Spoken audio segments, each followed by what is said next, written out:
First bit worked, that's good. Alright, so I was going to talk a little bit about accessibility in VR today. I'm no expert in this, I'm on a learning path myself, so the idea of this presentation is to give you a few ways to get started and some resources to look at and some interesting accounts to follow. I'm normally a web developer by day, but I am doing this course on Unity for my sins, which I'm learning how to be a VR developer, and I'm partway through this. But in common with web work, I want to keep a bit of an eye on accessibility as well, particularly because VR is becoming a bit more apparent these days. We've got the Meta Quest 3 out, and that's becoming quite popular. We've got various different headsets.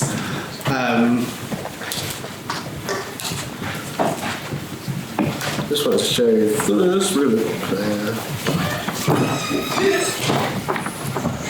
So, VR is becoming important not just for gaming as we saw in the Quest, but it's very popular in healthcare, it's catching on in industry and design and many, many different areas.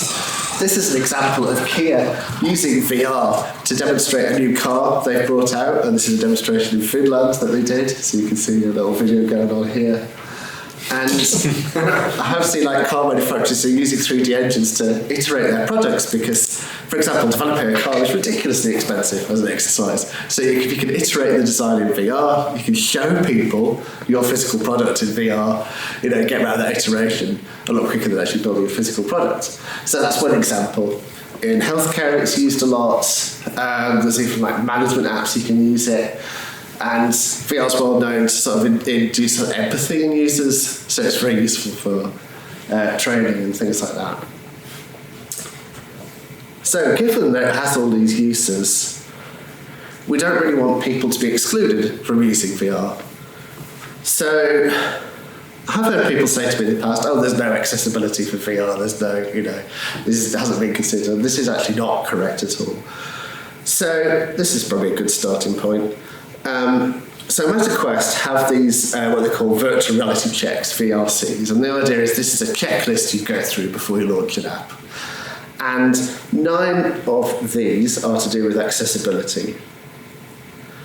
Now, if you've done any sort of game dev accessibility or any other type of accessibility work, some of them might be very familiar to you because they're tackling the same challenges. So, just read the text, but I'll go through them very quickly. So, firstly, you shouldn't need to be able to hear, to use the application, to get it all the way through. And so they want you to provide subtitles, and to make sure that you're not relying on audio elements. Now, that's going to be very useful because you might have a character with a very strong accent, for example. And sometimes it might not even be for people with hearing problems. Sometimes you get people who don't understand heavy British accents, for example. So you have to put some subtitles on those. So a lot of the time with any accessibility technology, it can be actually quite a broader use than you might think at first.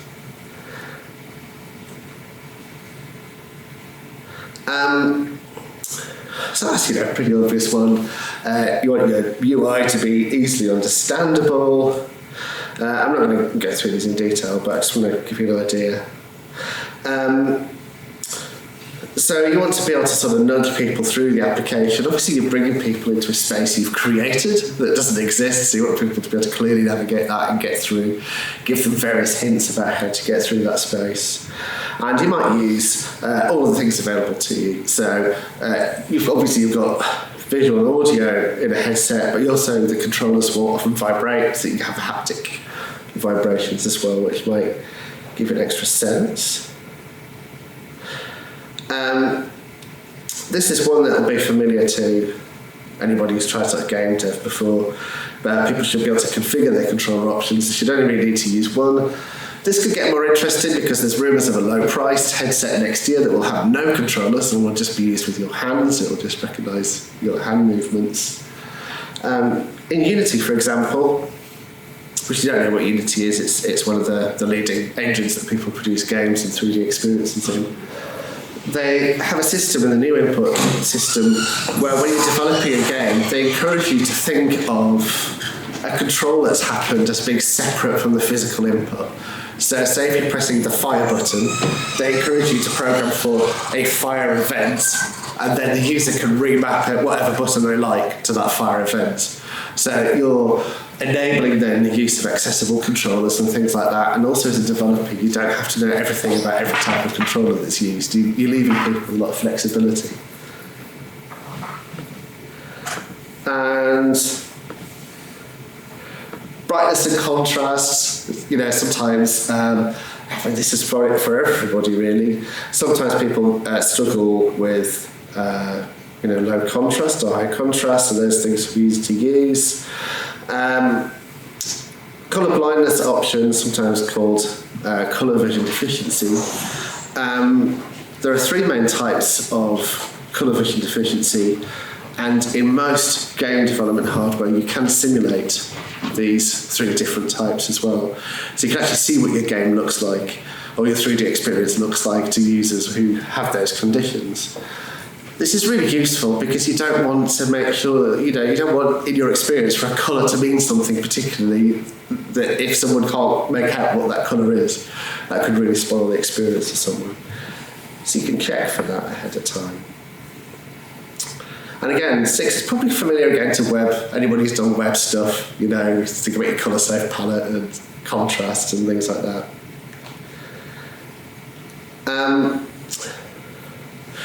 So in most VR you can rotate the view.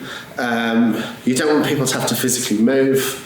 This will come in as part of your design anyway for the VR experience, because people will be in a physical environment that doesn't map to the environment they're seeing. It'll be physically smaller, or they might not be able to navigate it fully without sort of teleporting around. And also you have to think about issues such as nausea, which is very easy to cause when you're creating a VR application. So you probably put some of these things anyway, but you might want to leave it to the user to pick what works for them.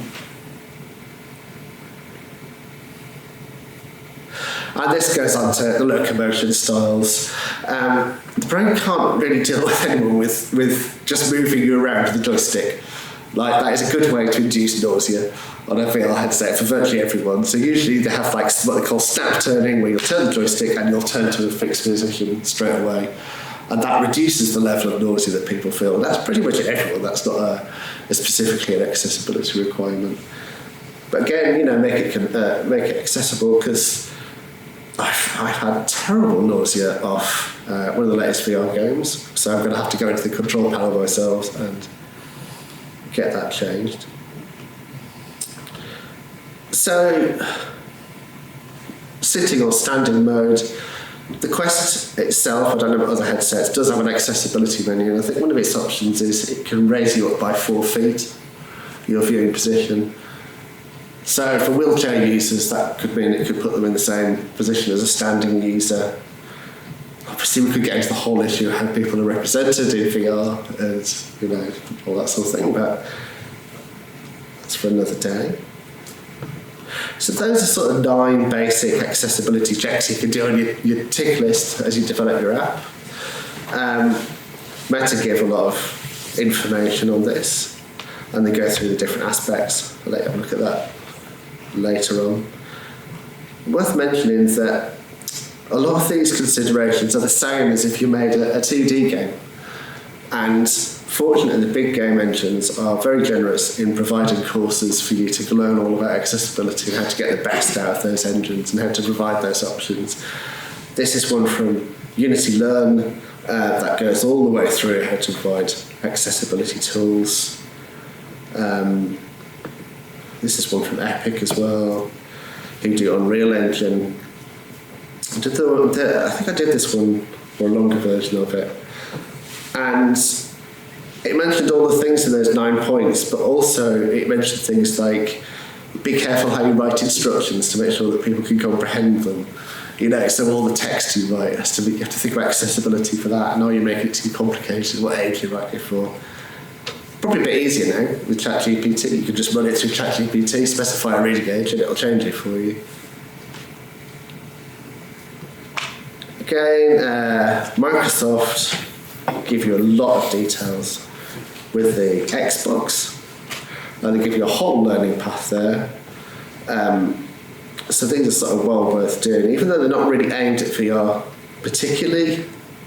These sorts of resources share an awful lot in common. If you know these resources well, you can actually upscale that to VR quite easily because they're not that different.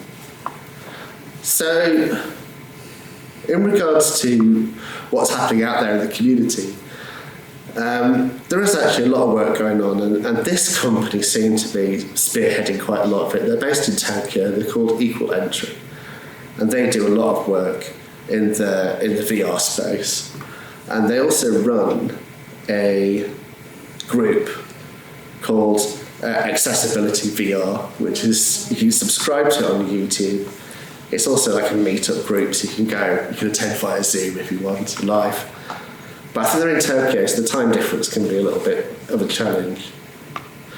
As you can see, they've got regular videos covering everything from VR into other subjects, into XR. They've also sponsored open source add-ins for your VR application. They've got one, for example, where it'll provide subtitles and fix it in front of the user. So that's fantastic. You don't have to write that yourself. You just drop their tool straight in. They've got another one to provide in stat turning. So they get grants to actually provide some of these tools, which is fantastic. So as you can see, their talks cover pretty much everything. Someone's done like live subtitles and augmented reality classes, which is pretty exciting. They also do a lot of work with different groups. They've done a lot of work with seniors, mainly in Japan.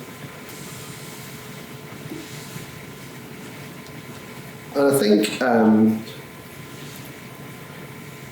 I just wanted to show you a video. I was going to cheat and show you a large part of this video because I think a big problem with accessibility in this area, and what we have to sort of check ourselves for, is to make sure that we, as people making these experiences or providing these experiences, don't jump to conclusions about who's going to use them, and we don't exclude people through our decision making. I think that's a really important thing to do, and sometimes to do that we have to challenge our own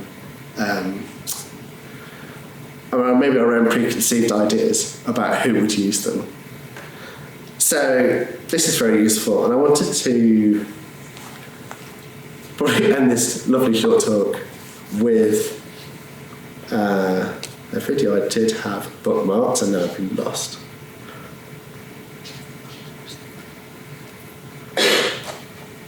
Bear with me a second. There we go.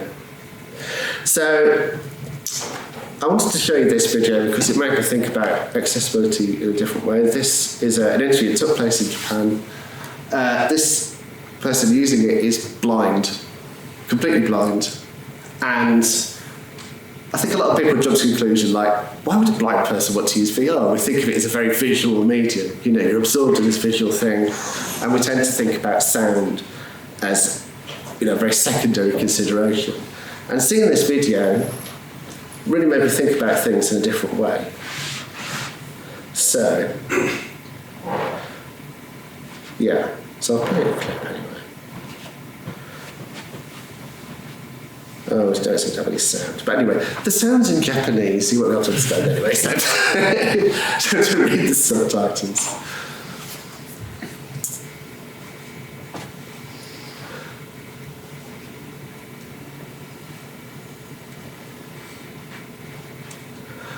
So he's sort of talking about a use there.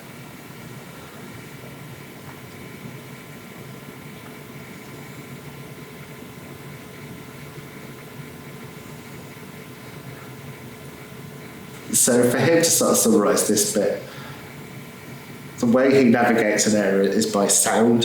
He can go to different areas and he knows that there's the sound of a shop or music of cars or something like that. Those are all his sort of spatial anchors to be able to navigate his way around. So he's thinking of VR as a way to, like we might use Google Maps to have a look around an area before we go there to recognise landmarks. He's using it for sound. And he's just explaining it there.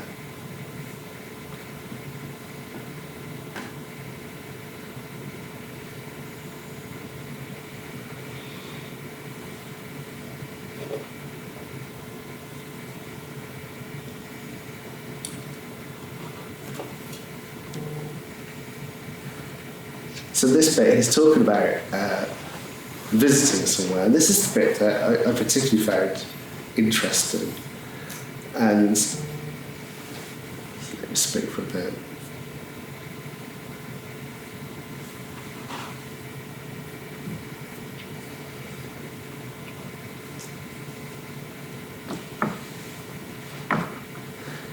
When he started talking about visiting a new place, it started making me think about VR in a really different way. I think it's easy to get wrapped up in, what you're seeing and what you're hearing and the actual sort of technology of it. Whereas at bare bones, what we're doing is we're taking someone somewhere new.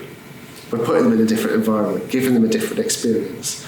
This is an artistic experience of taking someone out of their environment, putting them somewhere new.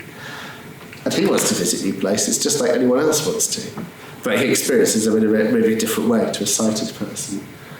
And I think that's a really good thought to keep in mind as we develop these experiences.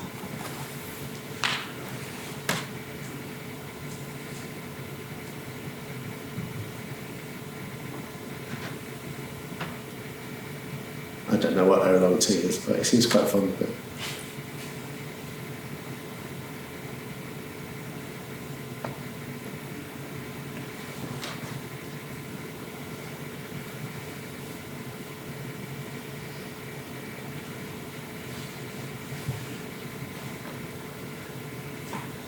So I can send around this link if anyone's interested, but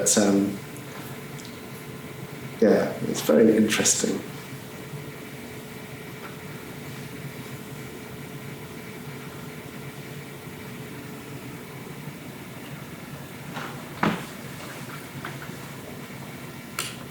So that's my slightly fast introduction to this. I recommend very much to subscribe to this channel, Accessibility for VR, to find out some of the latest thinking and ideas about it. It's certainly a very interesting area, and I think it's easy to sort of park it as a thought sometimes, but thinking about it early means you can put it into your designs early and start building your app up so that you build the whole thing so that controllers are configurable, for example, just from the start. I think always it's the same with accessibility. You don't want to retrofit it. You just start doing it as early as possible and fit it into your application. And that's it really. I wasn't going to give a presentation today when I walked in, but I thought this might be interesting for people. Anybody got any questions or any thoughts? Hello. Yeah, so speaking of blind people, completely blind people, yes. Do you know if there are any sort of games on the market already that are designed with completely blind people in mind? I don't know of any. No. And it's interesting. VR, I should say. I know there's non-VR games. Yeah, I suspect there are. I think there are games you can play through Google speakers and things like that that are completely audio. A gentleman that took advantage of the sort of spatial audio, the haptics on the controllers and stuff like that. Yeah, I think that's a whole area that could be explored. I think Apple did a demo once with it where they did just spatial audio with their earbuds. So you weren't navigating around from memory, but it was using the spatial side of it to do it, and it was some kind of dungeon crawler type thing. I can tell you about binaural audio because I was in a workshop about it yesterday, but that's for another time maybe. But yeah, there's certainly a lot of opportunity there. I was talking to one of the other people here this morning about, it was a guy from the NHS, and he was talking about virtual wards. Yes. Where there will be more people cared for at home.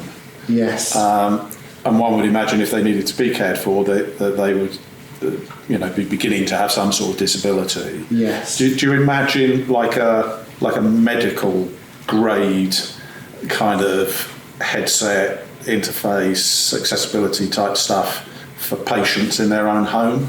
Is that a thing? I think it could be. VR is used quite extensively in healthcare training at the moment. Yeah. I know the Welsh Government insists on an immersive element to any course that any university puts on. So It's widely used in training because you can obviously simulate any condition. Yeah. I could see it extending things like telemedicine. Yeah. And often when we think about healthcare, we just think about a big hospital in a city. And I think there's always a tendency to think of anything as a big city and the sort of environment we live in. But when you maybe live in a more remote community, there's a lot of opportunities for this technology. For example, this isn't a VR example, but this is a gamification example. I saw an example the other day of a project someone built in the rural outback of Australia to gamify learning first aid. So they had this traditional course on where people learnt first aid, retention wasn't great of the knowledge. So they gamified it, the retention levels went up. But what they also did with this game was they could join the game to the ambulance system. So when you're in the outback, you could be the only first aider for hundreds of miles. So they could call in, into you because they're part of this app and say, right, off we go and help. So I think using, VR headset in that could be a great bonus. Even augmented reality, because you could overlay what you're looking at and give you help and information. Yeah. I've seen some of that coming up in industry. I haven't seen it in medicine. Anybody else, any thoughts? Ideas? I think you touched on it earlier on about empathy and using these experiences. Yes. As a way. I saw a thing about dementia or experiencing dementia or some aspects of dementia using VR technology, and that's what how it really links in. But that sort of links back to what the guy was talking about in that interview about binaural sounds. It's about it can be a way of experiencing something different from somebody. What's it like to be blind and be in a cityscape, which and isolating those sounds, and it's a way of building that empathy. There have been some uses of 360-degree video in this area. There's a video called Travelling While Black, which explores racial discrimination, and there's another one which is more interactive called Notes on Blindness, which is about someone's experience of going blind, and they keep notes and you can experience what it was like for them. So yeah, as a tool to produce empathy, it could be very interesting, and particularly because it truly gives you the chance to be someone else in this environment, experience it from somebody else's point of view. And I think that's something obviously you don't get in real life. So as an empathy point of view, and because it's occupying, your main senses, you can't help having an empathetic reaction to it. I'll give you a good example. I tried out an example the other day for training stewards and stewardesses what to do to evacuate a plane. There's one you can buy, and I sat with this headset on doing this thing, and the first part of it is the plane crashes. And I was actually quite upset, with the plane crash. And it's stupid, but it's your subconscious is kicking in, immediately. All this is a familiar environment, it looks similar enough. And your subconscious is going, oh my God, oh my God, oh my God.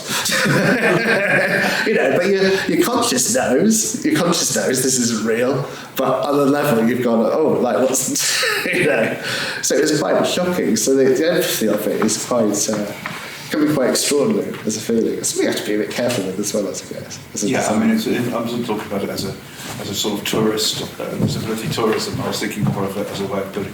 Particularly, I think the dementia stuff has been used with people working with dementia patients.